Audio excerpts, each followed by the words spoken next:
All right, go ahead. You got it, brother. Your mic is off, Ibrahim.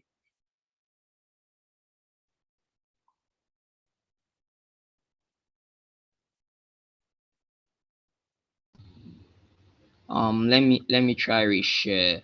Okay, we can hear you now. Yeah, let me see if I can still reshare. Hopefully it doesn't. Okay. All right. Can you hear me now? Yes, yes. All right, then sounds good. Apologies. I'm not one for a lot of pictures, and so this picture looks I don't know, I'll say much younger, although it might look the same, but it was taken a couple of years ago. So I always wanted to be a military engineer, but when I didn't get admitted into the military, I settled for the engineering bit. And so my undergraduate was in mechanical engineering, but I can personally say I struggled to get stellar grades. And even though I got to finally work as a design engineer in the future, at the time I wondered, what else do I actually love? And that was how my entrepreneurial journey began. It started off in a fashion tech business that allows tailors to access financing while also accessing customers digitally, called House of Kings. I did that while I was a student. Then Mechanic Boss, an on-demand mechanic service. I established it in 2014 and I ran it for 2 years until its acquisition. And then I got back to 9 to 5, starting out as a personal assistant for my youth service to a politician, and then working as a design engineer at Ajakuta Steel Company. And so while I was there, I started to reevaluate, and what I was basically asking myself was, what do I want my career to look like, and what had driven me up until that point? And it came down to two factors, right? Tech and depth. I wouldn't like to get into the depth part in detail, but I used to be a bit broke in secondary school, and so I really hated depth. However, coming into the real world, what I realized was very successful people didn't avoid debt. In fact, they leveraged debt to be successful. And so I started to understand that what I would love to do going forward will be something that leverages both debt and tech. And so I introduce you to Formula. So Formula was a venture that I co-founded with a couple of people. And what it did at the time was it enabled retailers to access inventory using WhatsApp. We started out with USSD, found out that it was too rigid for multi-inventory orders and issuing credit to retailers. I left Formula after 3 years, and the lessons I learned are what I help founders avoid as a venture principal today. To date, it's been my most successful venture. We're able to onboard over 700 retailers, worked across Nairobi and Lagos, and we're able to generate over $30,000 in revenue by selling over $619,000 of inventory. And so now, through all my years of building, one thing that stayed constant was I lived in a rented apartment, right? And that fact became more apparent to me while talking about my short-term goals with my wife. After renting out our current apartment, I remember thinking to myself, I want to own my own house in Lagos, right? And I'm not the only one that thinks that way. Like I think now it started to occur to me that I really want to own my own property. And so I spoke with a friend of mine, Emeka, who was building a crowdfunding platform that specifically targeted helping affordable housing developers to be able to raise financing. And so when we spoke about it, it stuck, right? It was something that we both resonated with. And so my dad he had one house. It was a 6-bedroom boys quarter. And why I call it a 6-bedroom boys quarter is the land was significantly large, but he only ended up building a very small piece at the back of the land as against what he wanted to. And he built it in our village after a lot of cajoling, right? I think it's a thing with Nigerian parents where they want to go retire the rest of their days in a quiet environment away from the hustle and bustle of wherever they were working. Um, my mom, on the other hand, she decided that she doesn't want to stay in the village, and she decided to have her own property in a town called Abuja here in Nigeria. For those that are familiar with it, and So what I came to realize is my mom had the idea to actually own her own property by the time she was 30, and now she's 55 and she's still not completed building the property.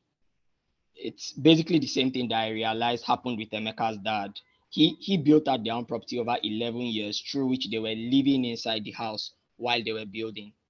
And so what you come to see with older generations is the idea first begins to form when they are in their early 30s, and it crystallizes in their late 30s that I think I should start building. So by 40, they start building, and if possible, they finish around 55. So what's common between our time, our generation, and theirs is we all hope to make one big buck and offset that large purchase. In Nigeria, we call that term hammer. Unfortunately, not everybody gets to hammer, right? And the core difference is between our time and theirs is now things are significantly harder. You are looking at a glut in housing supply, which is driving up prices. You are looking at urbanization. A lot of people are moving from rural areas to urban areas, which is driving up rent. You are looking at inflation. You are looking at supply chain issues, which is driving up prices of almost everything that we consume. And you're also looking at combating expenses that just come out of nowhere. And so, even if people started thinking like older generations, where you want to start you think about your house around when you're 30 and you want to start planning for it from that age, you find out that by 55 we'll have lesser of us that get access to these houses. um and so one thing that I believe is the path to home ownership for coming generations is in our ability to leverage debt. And this is one of the core reasons why I started out H28. So I and Emeka ended up designing something we called an affordability test. If you've been on any mortgage, yeah, on a mortgage bank's platform before, typically a lot of them have this affordability test that you can take to understand what you can afford, basically. And so we used it to survey renters. So we did some tweaks to our own affordability test, and we used it to survey renters in Ghana and Nigeria. We surveyed 1,000 people. What we found out was a good 880 of them would love to own their own homes. So you see, I knew I wasn't the only one that wanted to own my house in Lagos. I mean, there are a lot of other people that fell into the same category. And since we don't have cash, in order to own a home, we need to be able to get home financing. And so home financing now requires that you have something called a down payment. It's also called an equity contribution, where it's 20 and sometimes it goes as high as 50% of the property you have in mind, right? And so 70% of people that we spoke to, including us, found out that we don't have that money sitting fallow. And so it was the biggest barrier for us to be able to access housing finance. Um, and so when we now actually said, okay, let's evaluate everybody who's within this survey and find out who exactly can even access financing today, we found out that it was only 50 people. Um, I mean, 50 people is basically 5% of the total people that we surveyed. And so what we realized is that that number is abysmally low. So in order for you to be within that 5%, you need to prove two things to a lender. You need to prove your willingness and your ability to pay back. For us, we boil it down to two factors. We say it's your down payment and your credit score.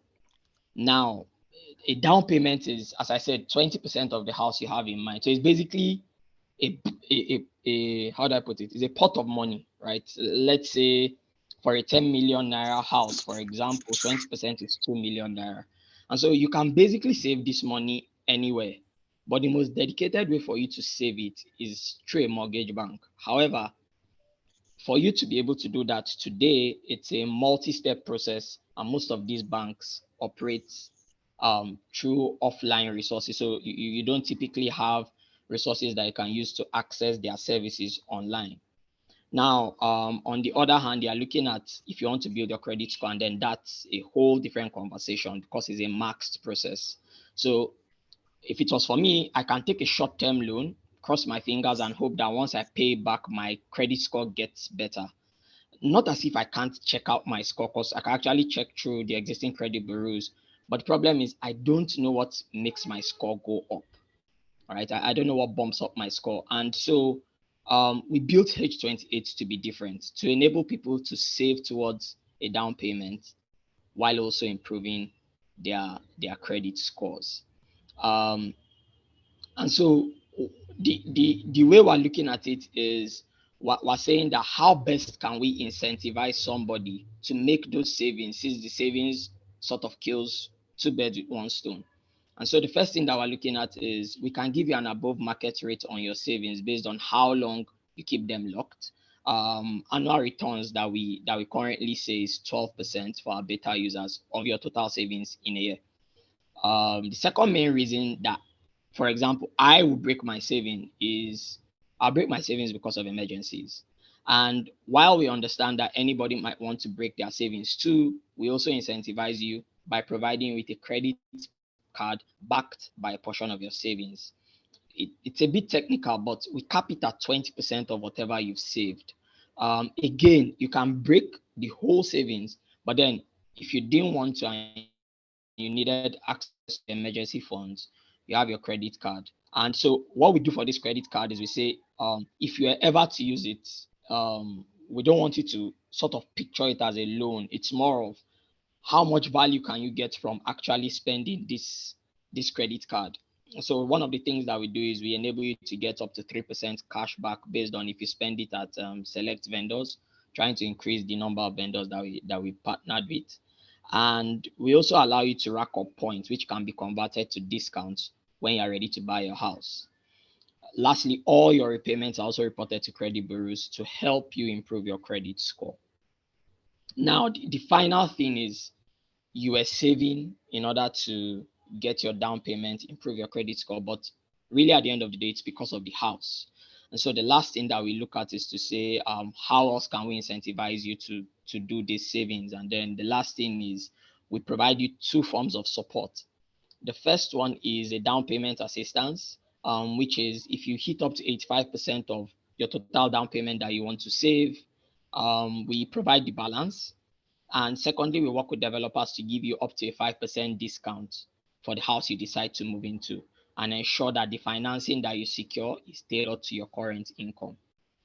God, I've been mentioning benefits for a good 2 minutes, but really the reason that we provide these benefits again are to change user behavior, right? And so we're looking at it that if we incentivize you, it should be on the behavior that we want to see, right? The behavior that we believe works.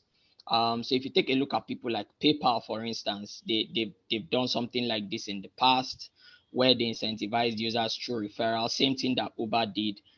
You just look at the fact that maybe you refer somebody to take a ride, you're able to get a discount. And so basically it's a behavioral change. And then we're believing that if we're able to incentivize customers enough, they will be able to start saving towards down payments, which enable them to be able to access housing finance.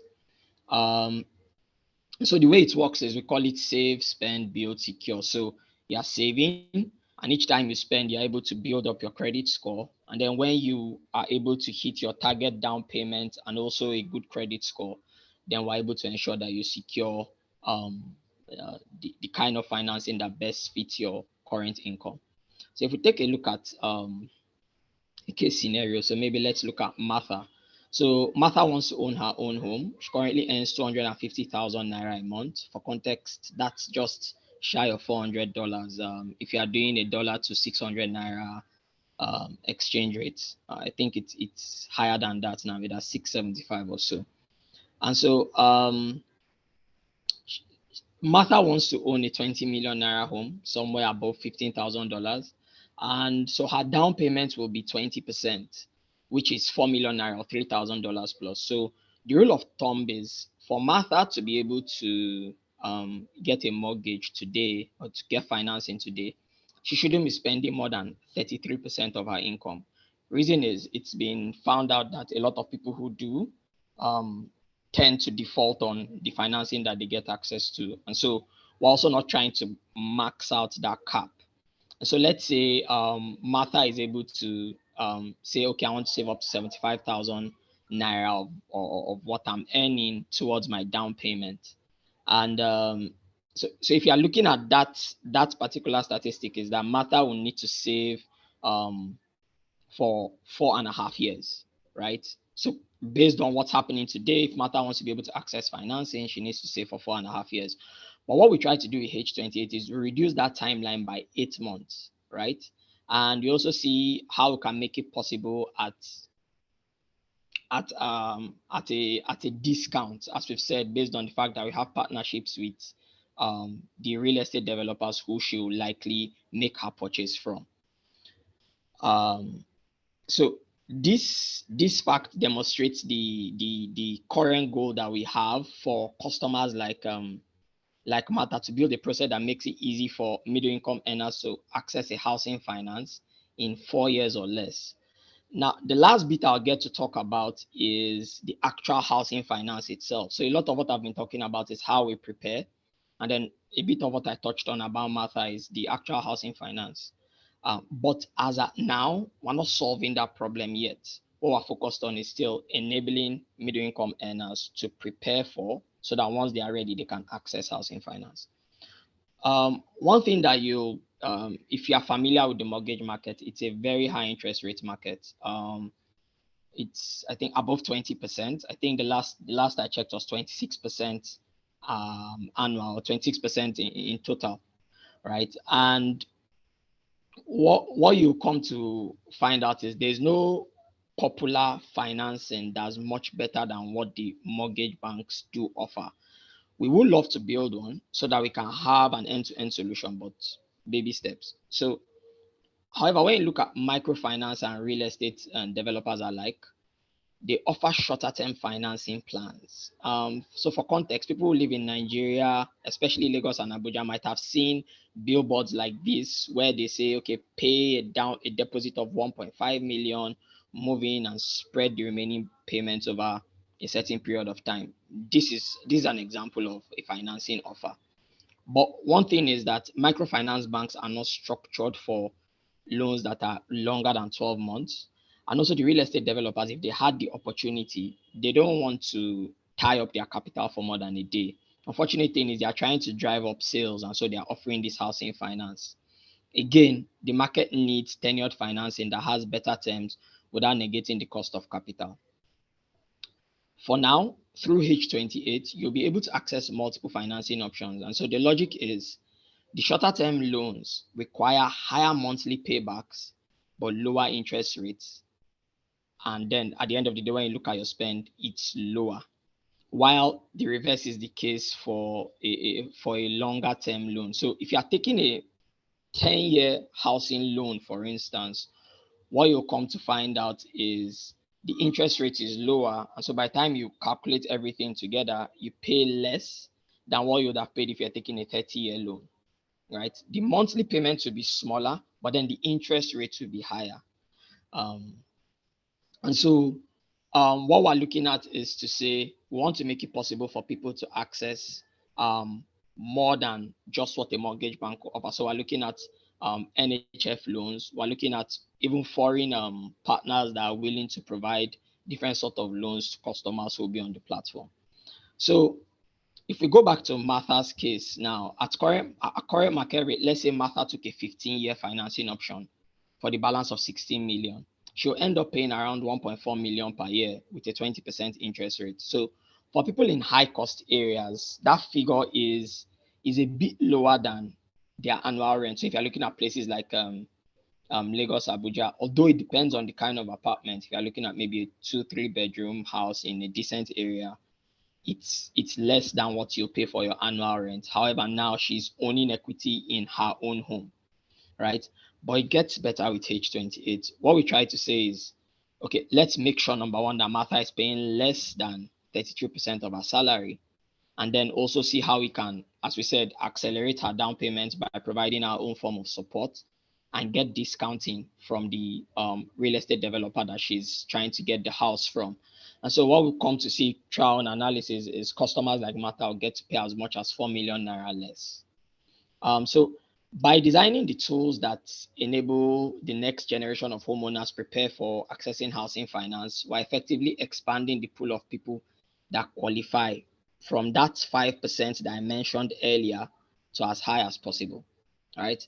We're starting with Nigeria as our beachhead market and planning on capturing Ghana and then more markets in developing regions, but God knows this is going to take a long number of years. This is not a short-term project. So one of the biggest questions that we typically get is, what if your financier comes to take my house? There's been this notion of the bank will come and repossess my property because I defaulted. Now, for a fact, I'll tell you today that there's no bank sitting down and planning to themselves that how do we make one more customer happy? Because on the other side, they're already facing a lot of competition from fintechs that are trying to take their existing customers.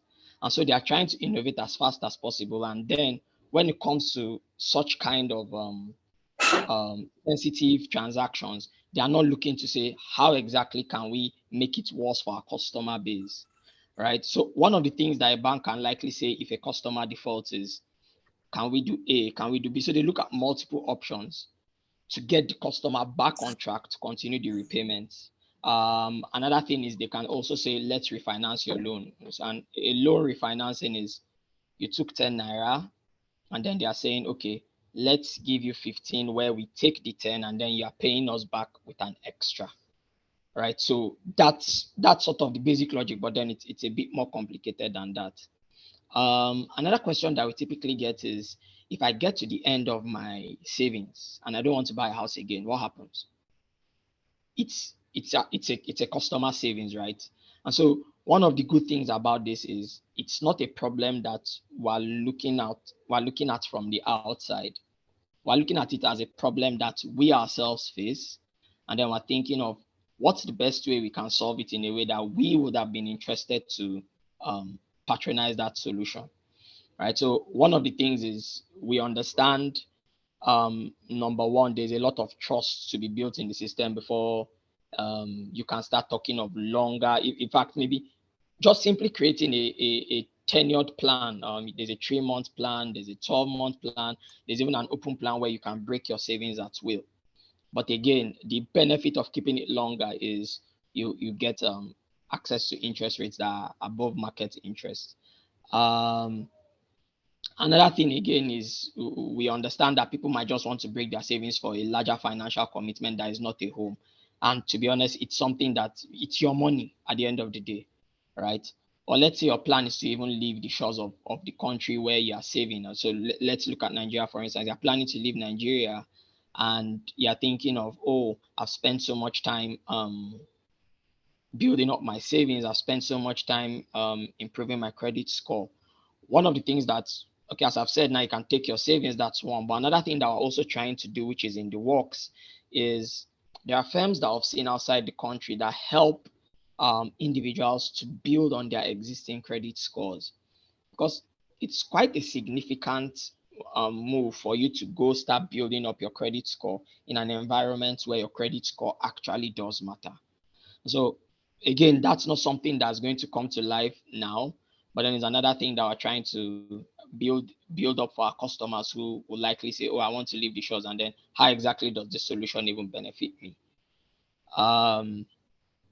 So today, that's our current focus, right? But as it begins to for it to come into perspective, we're looking at what actually happens when we have 10,000 people saving towards their home down payments. And what we're projecting is 1% of those people would have been successfully financed for their own homes. And so what we're calculating is we have 100 people in their own homes, which is honestly a significant feat.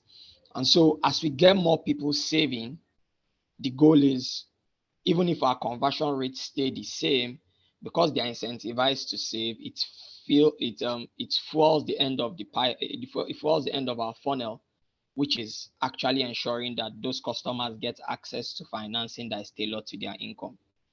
I want to make it easy for people to have access to the tools to prepare them to own a home. It's most likely the most expensive purchase that I'm going to make throughout my lifetime. And it's a status symbol, right? When leveraged well, home ownership is a way to create generational wealth. It's a way to win. And what we're saying at H28 is we believe that when you win, we win, right? This last slide is just giving you a scope of the problem. I think the last figures I got access to was 28 million housing deficit in Nigeria alone, and it's a problem that is growing at an alarming rate, right? The number of people that actually do own their own homes is reducing significantly. And so while it's not a problem for people to be able to rent, what you're seeing is the average age of the renter is also increasing significantly. So you'd have had people at 55 in their own homes, now having people at 65 still renting, right? And so what we're trying to say is we need to be able to provide the tools to enable the next generation of homeowners to start preparing earlier, right? And this is what we're basically doing at H28. Thank you guys for the time, and I look forward to any questions that you guys might have. Thank you. Okay, thank you so much. Thank you so much. Very informative. Any questions? Anybody want to start out with questions? Any questions for Ibrahim?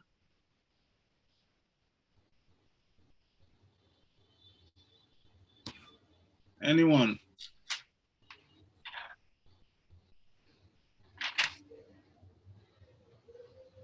Okay. All right, Ibrahim, let me try one. I wrote down a couple, but I think you answered some. But you said the average on this app. What, first and foremost, what's the website, or is this something you purchase online or anything like that for H28? How do we find it? It's h28.io. H28.io. I think I'll put it in the chat. Yeah, put it in the chat. Yeah. Okay. All right, cool. H28.io. That's for anybody interested. Okay, good. H28.io. And you said the average user on this one is saving for about 4.5 years. Is that correct? Yeah. Yes. So what we're saying is we want to make it possible for you to save in 4 years and less. Oh, 4 years and less. Okay. Yeah, 4 years and less.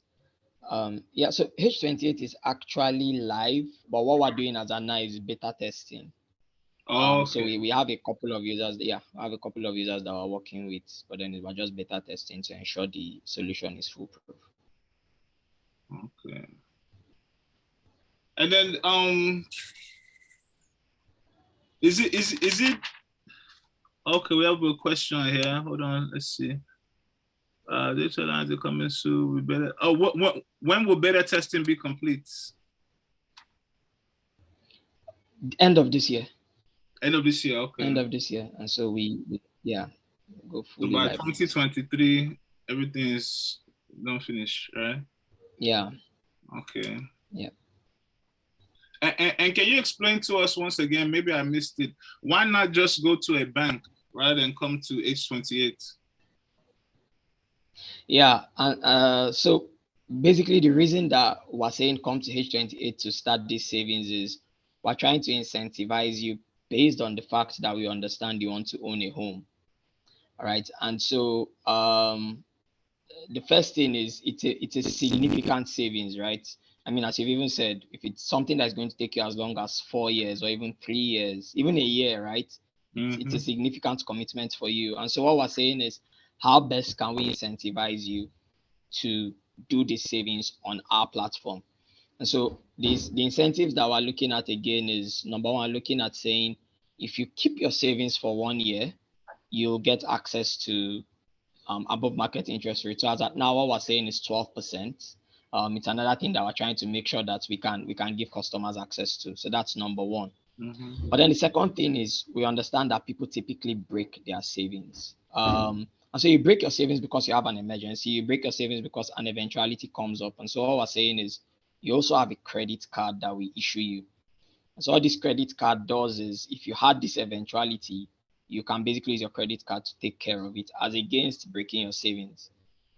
But then again, people are now thinking of it that, oh, so a credit card is a loan. I mean, so that's the way we think of it. So what we're saying is we understand that it's a loan, But then more importantly, what sort of, again, incentive are we using to make sure that you understand spending this is better than breaking your savings?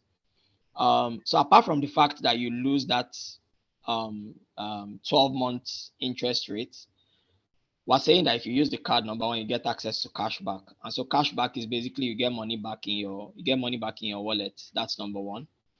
Number two, you rack up points. So the more you use the card, the more points you rack up. And so the day you are deciding, okay, I'm ready to purchase my house, you are able to convert those points into actual discounts for yourself on the house that you want to buy. And then the last thing is every repayment that you make is reported to the traditional credit bureau to enable you improve your credit score. So since it's something that would have been masked before, now we're basically monitoring it with you to make sure that this credit score does improve each time you ever took a credit card loan and paid it back. Okay, I have one more question. Okay, nope, we have one here. Great. What is the plan to cultivate trust in your solution at H28 based on the culture of scamming in Nigeria? Honestly, Good question. it's a good question. One thing that we realized is, I don't know if anyone is familiar with the savings called NHF that was instituted by the government through the Federal Mortgage Bank of Nigeria. And so one thing that we realized is NHF holds people's savings for as long as 30 years, right? You are not at liberty to break that savings. And so we looked at it on the other side, that you have a platform like PiggyVest, for instance, that says you can't break your savings when you want to. And that was one of the biggest factors that enabled them to build trust. And so what we're looking at is saying, how exactly can we build that trust by enabling users to get access to what they put into the platform? The only thing is, if you left it for longer, you get more benefits. And so, as against creating these hard rules around how users get to use the platform, we're trying to be more open and then use benefits to keep them locked in. Right. So that's one of the ways that we're trying to build trust for users on the platform. Good. Oh, you said right now it's just Nigeria and Ghana that you're testing. It says a long-term project. When can other countries, or just your own projection, when do you see in 10 years, maybe you'll go to Kenya, or in 5 years you'll go to South Africa, or what's your own plan for that? So more like 5 years. Okay. And the reason that I'm saying 5 years is there are a lot of kinks that are in the platform that we will really want to make sure are working based on our current market. So again, it's a solution that the market for it is quite significant. So even if we had multiple players, it's something that we feel, in order to improve access to home ownership, we need more people to come try solve the problem, right? But then we feel like we should take more time to be able to say, okay, let's start expanding to multiple markets. And so before we start, so 5 years. Yeah. 5 years, no problem. All right, another question here. Your care and empathy for people definitely comes through in what you are sharing. This is from Bumi. And what you are sharing, Ibrahim, what checks and balances are put in place to keep that the case and guard against others from using the solution to take advantage of users? Do you understand the question? Is in the chat. Okay. Yeah, I'm seeing the question. I'm wondering, so to ensure that. Boomy, you mind just asking it straight up? I don't know. Maybe she's working. Okay. No, I don't mind sharing. Thank you, GK. Yeah, I know I've been sending a lot of questions in the chat. Okay. Thank you, Ibrahim, for everything you've shared, and really appreciate it. So what essentially what I'm asking is, definitely can feel and hear your care and empathy for people and what you're saying, but I'm just concerned that maybe if other people get involved that don't have such care and empathy that you have, what are the checks and balances put in place so that those people potentially don't take advantage of users? All right. So if I get this correctly, you're saying like part of my team, right, to ensure that my team has the care and empathy. Yeah, that definitely makes sense. Is a good question. So one of the things that I learned at my last startup is there needs to be some form of commonality between the members of the team, right? So where does this problem pinch all of us, sort of a thing, especially the core team? And the reason I say this is, especially when you're looking at a startup, it can the growth rate is quite, I mean, it's there's no particular form to it, right? And so you get to find out that it can get very difficult, can get very easy, and this is just within us trying to build a solution for our external users. And so one thing that we really took cognizance of while trying to bring people onto the team as at now is, who exactly are you? How do you relate to this problem, right? Because if it's something like, I mean, I'm looking at it from my perspective, and as I said, like my mom still hasn't completed her house, it's personal for me, right? Is it, how personal is it for you, right? Is it something that you just believe is going to be a money spinner for you, or you actually do believe that there's a problem that you're solving for someone that you're close to or for yourself? And so those are the kind of things that we try to look out for, apart from skill and experience when trying to bring people onto the team. We just hope, right? We just hope it does work out to bring the kind of people that we need to build the solution.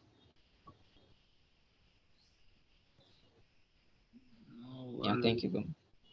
Good.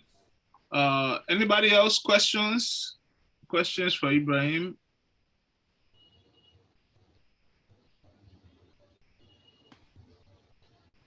Yeah, I do have a couple of questions here. This is Olumide Jones. Thanks, Ibrahim, for this. Yeah, it's it's a topic that really interested in, and I do apologize because I joined middle of the presentation. So again, I apologize if you've already addressed some of the questions that I'm just thinking out loud here.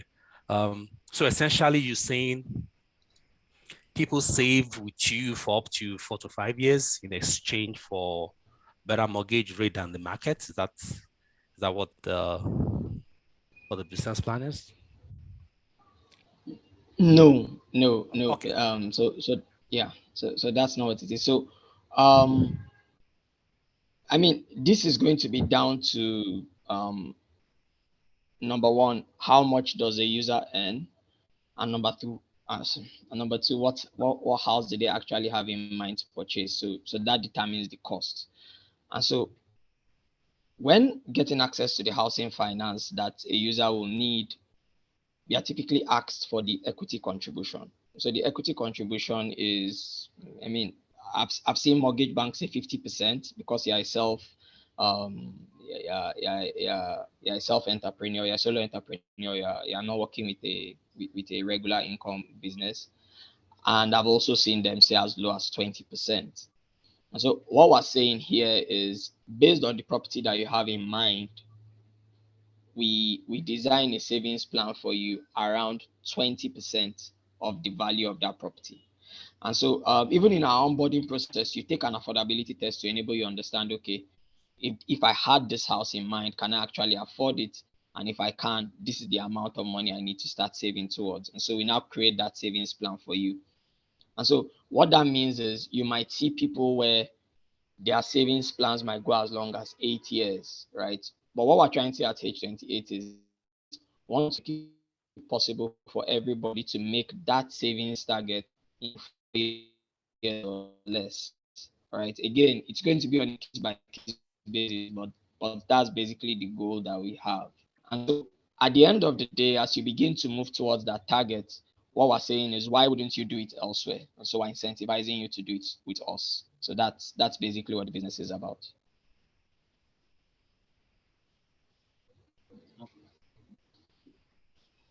Olumide, did that answer your question? Yeah. I just have follow-up question too. And again, I apologize if you have addressed this, So I'm thinking now, if I have a plan with you, are you paying interest on my savings while the money is with you? Great question. Yeah. So if you leave your savings for a 12-month period, we assure you of a 12% interest on an annual basis, right? For every year you leave your savings with us. However, what we're also trying to see is how can we create shorter term investment plans for your savings, so that even if you don't leave it as long as 12 years, you still get some returns on your savings. But then again, what we're trying to make users understand is the shorter your savings tenures, the smaller interest you make on those savings that you keep with us. But then beyond that, we also have other benefits, like a credit card, because we know people typically want to break their savings. So the credit card helps users to address their emergency needs. And then the credit card also has its own incentives. Beyond that, we also have a down payment accelerator, which is basically our way of sharing in the equity of your home. So if once you hit 85% of your target savings, we put in the rest, and then we make sure that, okay, you get access to financing that's tailored to your income at the time. And so those are other ways that we're trying to incentivize you to come save with us. Yeah. It's again saving also. Yeah, thanks, Brian. My last question is so when you are at the point of securing mortgage, do you guys do that, or you work with some mortgage banks in Nigeria that facilitate that? Yeah, thank you. It's a very good question. So we work with multiple partners. One of which is we work with NHF. Because we understand that NHF can give customers as much as 15%, 15 million naira at a 9% interest rate, which is basically the best rate almost on the continent. So that's one. Two, we also work with mortgage banks, as you said, because we realize that, again, NHF cannot reach the limit that a lot of customers will want. But with NHF as a companion, what that does is it brings down the total amount that you're supposed to pay, because of the interest rates are more affordable on the NHF end. And then we also have external partners, so from beyond the shores of the country, that are also interested in investing in mortgages if they see the creditworthiness of customers on our platform. So again, we're basically trying to see how much more financing can we make available to customers based on their income and based on how they save on the platform, and yeah, just basically make it easier for them to get that bit once the time comes. Thanks, Ibrahim. Thank you. All right, thank you. You have a number of questions in the chat. You want to go from them? I think it starts with Abdullahi. Yeah. Abdullahi. So yeah. Yeah. How are you addressing necessary licenses and regulatory compliance for the solution you are building? Yeah. So thank you for this. One of the meetings that I fortunately got to do this evening was even along the lines of PCI DSS compliance, because of the fact that we're going to be holding customer funds. But one thing that we're trying to do, because we understand that regulatory compliance can be expensive, and again, we don't have the capital to take care of it on a large scale. We're growing, then we're increasing the level of compliance that we attain. So as at now, we're working with a multi-purpose cooperative license that allows us to be able to hold user savings and invest them. And so as we increase, we basically continue to improve the level of compliance that we have, so that we can basically give the kind of service that our customers want to them. So that's what we're doing for regulatory license. Yeah, so you want to you see the next question? You see the next question? Yeah, so I see the next question. Okay. Please, everyone, please make sure you're muting your mic when the speaker is talking. Thank you. So I think the next question is, how have we planned to take quality, structural stability, and other aesthetics of their products the house into consideration. Okay, so if I'm getting this correctly, I believe that you are talking about the actual building that customers will get to purchase at the end of the day. And so you're saying, how do we take that into consideration in our product? Yeah. And so, how do I put this?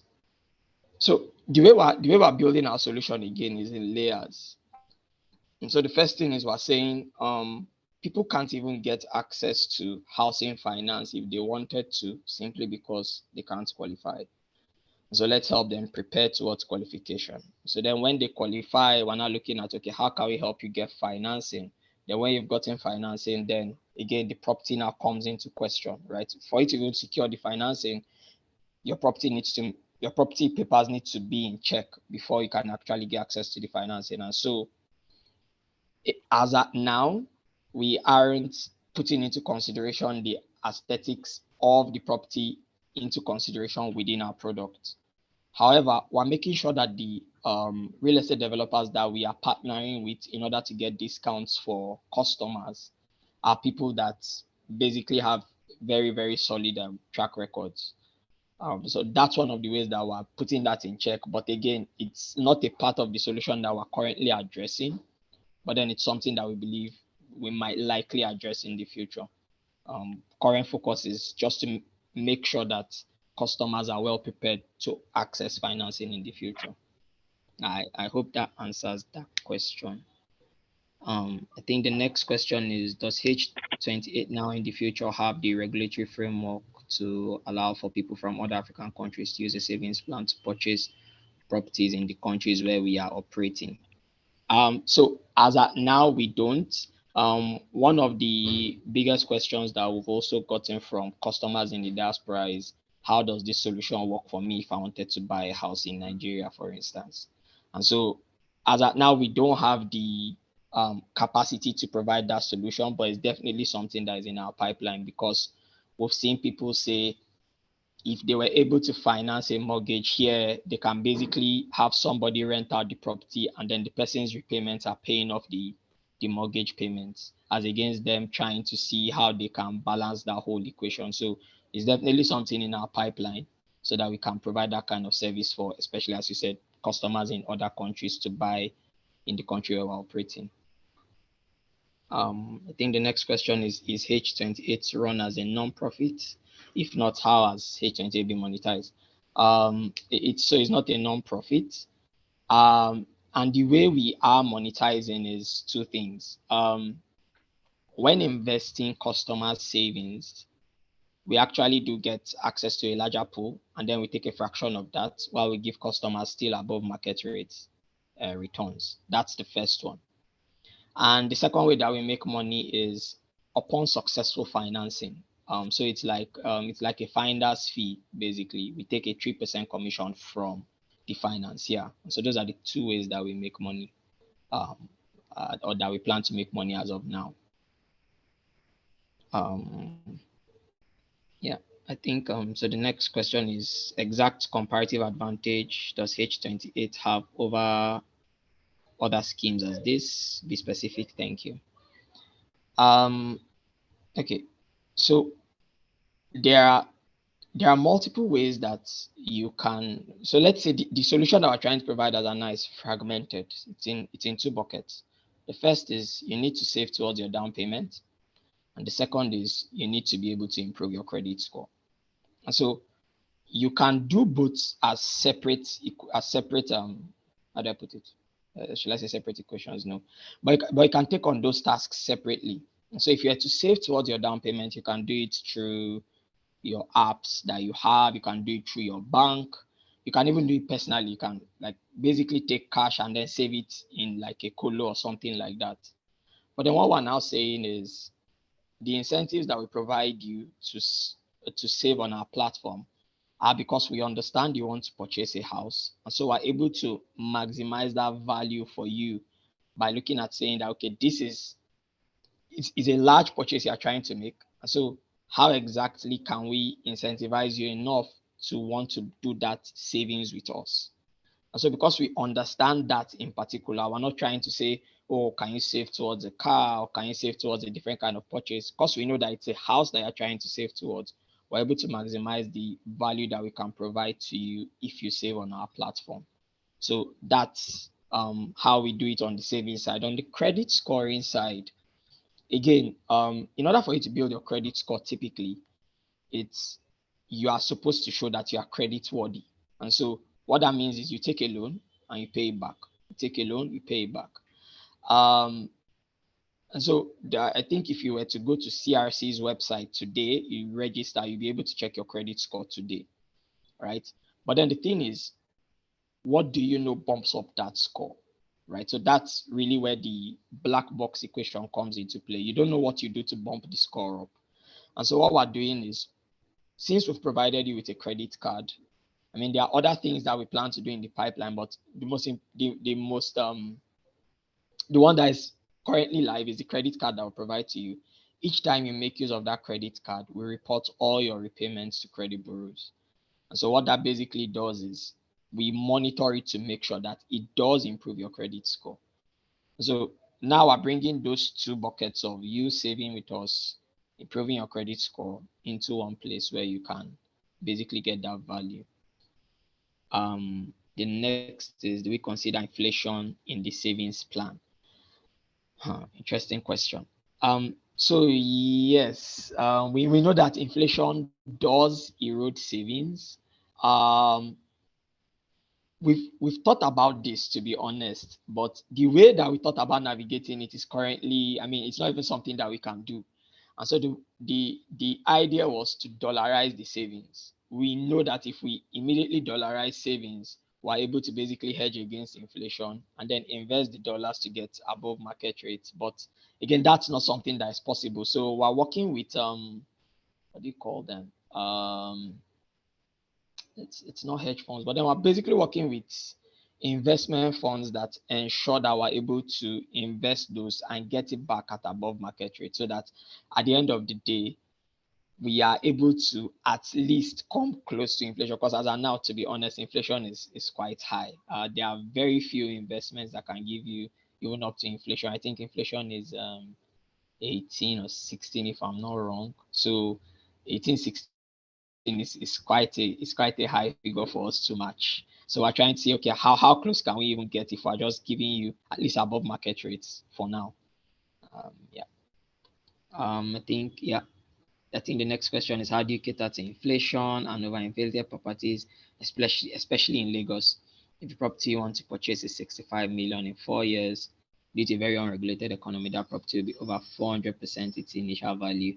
How do I keep saving to meet up? That's very true, and it's a very good question. We can't solve the problem directly of overinflated properties. One of the biggest issues that we're having in Lagos is you're wondering whether it's a supply demand problem, because to be honest, if a user is saying, I'm not going to purchase this house because it's overinflated, then what is supposed to happen is that's supposed to drive down the prices of houses. Unfortunately, we've never had a housing market price crash in Nigeria. So what we've only seen is prices of houses have continued to rise. And so what we're now looking at is saying, how exactly can we even prepare you for the bare minimum? The reason I say the bare minimum is it's almost a saying that that I've held close to me for a while. And so one of the things I've always wanted to do personally with money is, how can I invest my money to be able to get good returns? And what you now realize is, for you to be able to invest your money to get good returns, you need to make very sound investments. It's like you need to really look at it and know, this is the business that I want to invest in. And it does take a bit of research. Now, the reason I'm saying this is, even in times when you can't do that form of investment, the most important thing that you can do is save. It might not give you the sort of returns that you're looking for, but it does save you from general losses, because again, you have these unexpected expenses that does come up. And so when you're looking at the fact that we can't solve the price of overinflated houses. We can't solve the problem of inflation either. But then again, what can we help you do with your money as of now? And so it's as you are saving, we can provide you with some form of returns on your savings. But then we can't necessarily solve the problem that we are seeing of overinflated houses. I can't put a pin on it, but I don't think property value will go as high as 400%. If it does go as high as 400% in 4 years, to be honest, people pump money into it today because of they know the sort of returns that they'll get. 4x is pretty high. But I do get what you're saying, and the solution that we're trying to provide is to be able to help you at least attack the bare minimum. When we're even looking at it, we're not putting into consideration the fact that most of our customers who are saving will basically be able to have salary bumps. You might get another job, you might do another business. It's that you can have multiple streams of income, but then we're not saying, okay, how do we account for those? We're basically saying, if you kept on with the single one that you are doing, how exactly can we help you prepare to access housing finance in the future? So hopefully I'm able to answer that question, but I know it did have, it was a bit tough to answer. Is there room in the H28 model for individuals who have the funds to build their home? Meaning they do not need to borrow funds, but they want to leverage our network to secure their home. So I think just to clarify this question, so I'm believing that you're talking of like almost a home. You don't want to borrow, but you want to you want to find the home. So I want to understand, is it something like basically okay. Thank you for trying to understand my question. So basically, if someone doesn't need to borrow funds, but they realize your success, your company's success in securing homes for people because of your connections and your network, could they come to you, I guess, with cash in hand and say, I would like to secure a home. I don't need a loan, but I trust your network. How can you help assist with me getting my home? Yeah, definitely. One of our traction points as at now is we've helped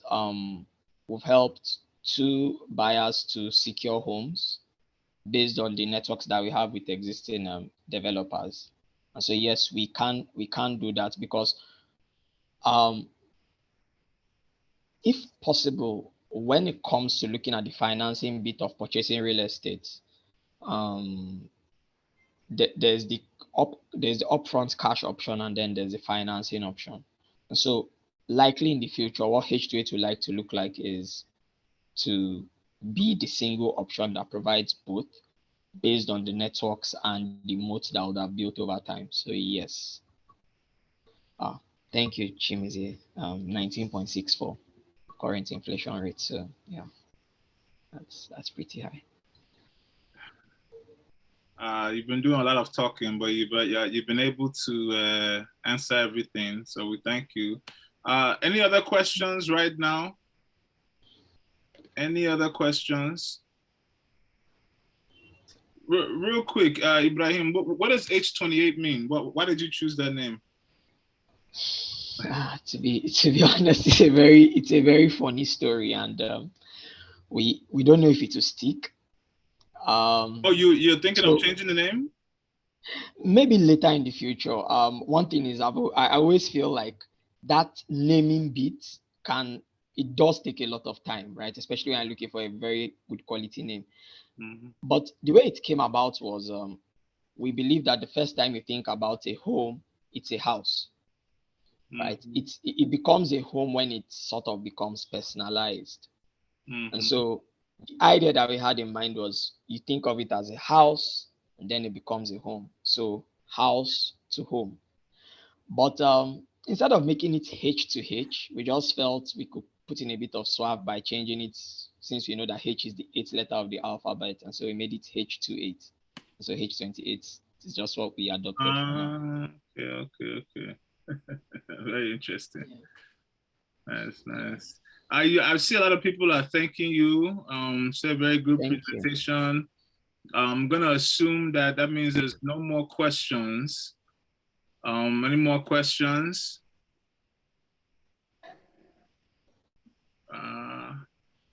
Okay. So if there are no more questions, we can put some emojis to really thank. Oh, go ahead. Just a quick one. What if you want to contact him, not just through the website? Can he share maybe email or WhatsApp number, or Absolutely. anyone that want to reach out to him? Yeah, so I've just put my email in the chat now. Okay. Thank you very much. Okay. Anybody else? Thank you. Okay, a lot of thank yous. Okay. Thank you, Ibrahim. Very interesting initiative you have here. Very happy to have had this talk and to even see that you're a classmate. So it's something that I think somebody's. Can everybody mute their mic? Thank you. Definitely. Afolayan, okay, thank you. All right. Can you get a copy of the presentation? This is recorded, so it will be on YouTube. But okay. if Ibrahim wants to give you a copy, you can email him from that email address, and you can get it there. So if you want to get it on YouTube, what name are we going to use to search for it? Oh, it's under Quantic Pan-African Alliance. There's already a YouTube. Please go ahead, like and subscribe. All right. No problem. Okay, we see more and more thank yous. Also for everyone else here, I want to thank you as well for coming out. We also want to, as you know, Quantic Pan-African Alliance, we try to do different speakers to come out and address our community, to present on topics that bring value to the community.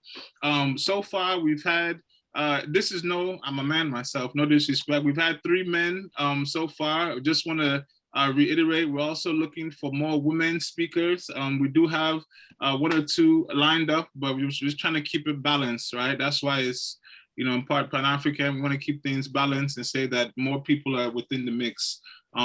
So if you know anybody who's interested, please let them know and have them contact Quantic Pan-African Alliance at Gmail. Otherwise, thank you, Ibrahim. I'm sure you'll be getting a lot of emails and a lot of interest in your venture here. Wish you the best, and we'll look forward to seeing you around again. All right, then. Thank you, everyone. All right. Thank you, everyone. Have a great rest of your nights. Bye-bye. All right.